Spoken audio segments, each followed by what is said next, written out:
Let's have a look, see if you can notice anything different on this thing.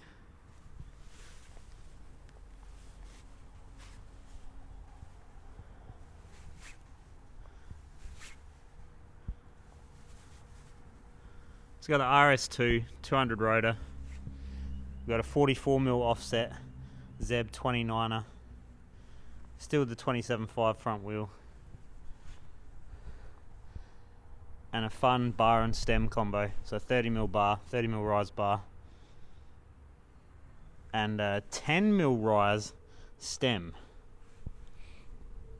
And a short stack height. So I could get this fork, because this Zeb, has 182mm steerer length. So for it to go into the frame, this frame's 130mm at the front here. So it's quite long. And yeah, with the standard stem that I bought, I couldn't fit my 29er forks in here. So let me switch the camera around and have a chat about it. So since getting the bike, I've had to adapt to what feels like the handlebars are right up in me and kind of low. Even though I'm running I was running about a 1072, 1073 bar height to the top of the grip. 29ers I run about 1080, 27.5s 1070, 1075. Just depends on the bike. That's just what I've found has worked. That's not what I aim for. That's just what I found feels best. And then I'll cross-reference it. Yep, it's there. And it's usually the same with all 29ers. Most 29ers. Once you mullet it, it feels like you need to drop that handlebar down to like a 1070. So it's feel. It's all feel. But anyway, I felt like I've had to adapt to having this bike underneath, having this front wheel underneath me. And I've been thinking about it and talking about it with a friend. And we came to the conclusion that he's tested it before, he's played with offsets before, and we kind of came to the conclusion that it feels like the 37mm offset on the 27.5 fork has the wheel really kind of tucked under. And so I didn't really think about the axle to crown height too much. I was more thinking about getting the offset up out the front, and then that came up in conversation as well. The axle to crown height will be longer, which it is. It's 20mm longer than so this is a 170 29er Zeb versus the 170 27.5 Lyric. So 44 offset versus the 37mm offset on the Lyric. There's 20mm difference in axle to crown, so it brings the front of the frame up a little higher as well. So the stem that I got, the fun stem that I've got, allows me to slam this right down low. I can even go lower again. I could probably go drop it another 5mm if I need to, which I may, or 2.5mm at least. I may still. We'll see if I keep this fun handlebar. But so the way this frame has been, it's felt like the rear is really high. So I've been running 35% sag, seated sag, which works out to be if you're standing on the bars and trying to get your balance in the middle of the bike and leaning on something and balancing. Yeah, that's such an old whack way of testing sag, but that way is around the 31%. But seated sag is 35%. And any higher than that, it just feels high in the rear, especially for how the front feels, where the front feels. So I've been playing with that Lyric, trying to get it better and better. And I think part of me going the 0 tokens with the C1 spring is me looking for more ride height at the front, looking for ride height. So my thoughts and my approach to that setup to this point right now might not be as valid as it felt at the time because of what I've learned by putting this front end up a little bit more. So I haven't even been on the trail yet. I'm about to go for a trail ride. Been bouncing around a little bit this morning, but heaps last night, heaps yesterday arvo after I changed it. So I went for a big ride yesterday, killer ride yesterday. Lapped a heap of kind of quiet trails, lesser known trails, and they were killer. Super rocky, steep, real technical, real tricky to get down. And it gave me an opportunity to really think about what was going on with this bike and also get used to it more. and it was getting to the point where I'd kind of concluded that I'm not able to send it, which is funny because I sent the 2 step downs. I rode Death Track the other night, and I sent the 2 step downs at the bottom on this bike. So I'm confident enough to send things, but technically I'm not confident. I'm not confident with the technical stuff. Big sends. This thing's strong, stiff, and stable. So I can do big sends. That's what you need for big sends. You need strong, stiff, and stable, like reliable, knowing what's going to happen when you enter the squash zone. I guess when you're compressing on a hard landing. So yesterday gave me a good idea of what was going on with the bike, and it really had me just chewing at the bit to get this fork on. So I ordered some stuff, ordered this stem, direct, got it express posted, super, let's go, let's make this happen. I've got a couple of days off work, so I'm just trying to get as much as I can done. Came yesterday, bolted it up once I got back from this ride, and was going to go for a ride, but I was knackered. We put in a lot of Ks yesterday, and I just wanted to kind of chill, but I still needed to ride it. So I've just done lap after lap after lap of all the streets out here, bunny hopping, slamming into stuff, ride height, playing with, going a little bit up and down, coming back, changing things. And I had to change the rear shock a little bit as well from yesterday's ride, just because I'm just this close to it being killer, but there was still a little bit there. So I've made this change that I'm doing now, which is, so best scenario for this rear, I know I'm bouncing all over the place, but best case scenario for this rear so far has been neg, all 4 bands, 1 token. That's 35% sag, quite deep, but to keep bottom, that's 35 to keep my ride height. Any higher with the fork that was on there, the lyric dumped down pretty low, whatever. Any higher in the sag at the back, it just made the bike feel so whack, feel like a little bit of this, or actually a little bit of this, like for a 470 reach and a 1240-ish wheelbase, it made the bike feel quite small. So I couldn't go less sag and take a token out because it was making it too tall. Yes, it would give me the better stroke, like the better suspension feel out the back, but it would stand me too tall. So for me to get away from that tallness, I'd have to drop it down a bit, and then I've got no bottom out support. So I'll just clap it off the bottom as that progression drops away at the end of the frames rate. So now that this fork's on, before I touched the shock, I put the fork on, went for a quick bounce around, and oh my god, it feels exactly the same as my Trek now. Exactly the same. It feels exactly the same as every bike I get into an optimal position. It's night and day. Night and day. It's so much better. Now, would I run a 29er wheel? I don't know yet. I'm not sure yet. I'm happy to run the 27.5 wheel. I don't want the bigger wheels. I like the smaller wheels. So if I can make these smaller wheels work just with a bigger fork and bigger offset, I think that's where we're going, which will lead me into a little bit of MTB conspiracies. I should start another channel, but talking about the 37 offset. So I'll try and remind myself to reference that at the end of this. But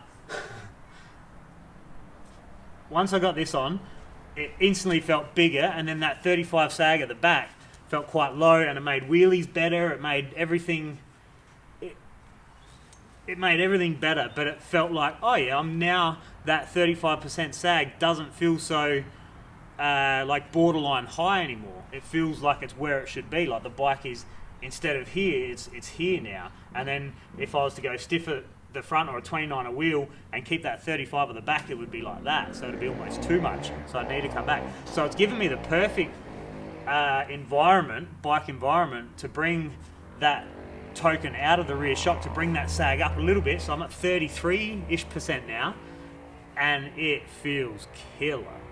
It's smoother, so it's no token in there now, and all 4 bands in the neg. In the neg. Rebound 2 from full fast, 5 clicks of low speed compression, and it's a low tune, so LL on the tune on that rear shock. It's a killer shock. It is such a good shock. If it wasn't, I hate air. I hate having to check my air pressures and change it for the, the sun's coming out now, so it's going to be 3 degrees warmer. So I got to take in note if I'm going to go ride a steep track. Yeah, it's going to be 3 degrees is a little bit whatever, but if it's 10 degrees, I've set the bike up in the morning, 10 degrees, I'm going to be another 2 or 3% higher in the sag because the shock's going to increase. So I hate air for that, but the tunability is incredible and the performance is incredible. Once you get them right, people go, oh no, but coil, it's more supple and whatever. You can make an air shock feel as supple as a coil shock. I've done it heaps of times. You've just got less things to worry about with a coil. It'll never ever change. All you have to worry about is damping. Performance can change slightly with extreme temperature changes, and you can't alter the shape of the spring. The shape of the spring is what it is in relation to the shape of the frame that you're applying it to. Whereas an air shock, you've got almost infinite shapes of springs, with a meg especially, as well as all the other things you can change with it. So it's got so many benefits, but I just need to buy a nitrogen charging system. Maybe I can stick with air and just keep everything charged with nitrogen, so it's a little more stable. But anyway, back to it. Changing this offset has absolutely changed it, because before I had 15 mil of spacers under the stem and a 20 mil rise bar. So right now we're at 1075, so it's only 2 or 3 mil higher on the grip, if anything, and it feels so much higher and longer at the front now that I don't have the 27.5 offset 170 mil fork in there. So that was quite low and underneath me. So the extra 20 mil we've got here, and then obviously dumped that down and kept the reach out instead of a stem being up here to get my height with a lower bar. That's just what I had spares. I had the 20 mil rise from when I bought my Patrol, 20 mil rise bar when I bought my Patrol, and then the stem was just a good stem. It was a race face Atlas, I think, stem. So it's made it so much better. The fun handlebar's got a 5.5 up sweep and an 8 back sweep. Now I know it's half a degree, but I definitely notice my hands are a little more like that than that, ever so slightly. Maybe it's the way that or where it shapes, where it changes, but it's got a smaller sweet spot like that. Finding where that bar feels comfortable and stable has a very narrow sweet spot. Roll it forward a bit far, real shit to control, real hard to control. Roll it back a bit far, it's just real shitty again. You find that sweet spot and oh yeah, and you'll know it. If you do it, if you keep going back and forth, it'll take you maybe 10 laps out on the street. Keep going back and forth, you'll find a sweet spot. Do 20 laps. The more laps you do it, the closer you'll get, and the more fine-tuned you'll fine-tune that sweet spot. Lefts and rights, figure eights, big U-turn lefts and hucking off of curbs and landing cornered. All of those things. That's how you do your car park setups and your car park tests. So the bar feels like it's got a narrow window. The race face has got a way better window of use. The Renthal's got a fairly good window of use.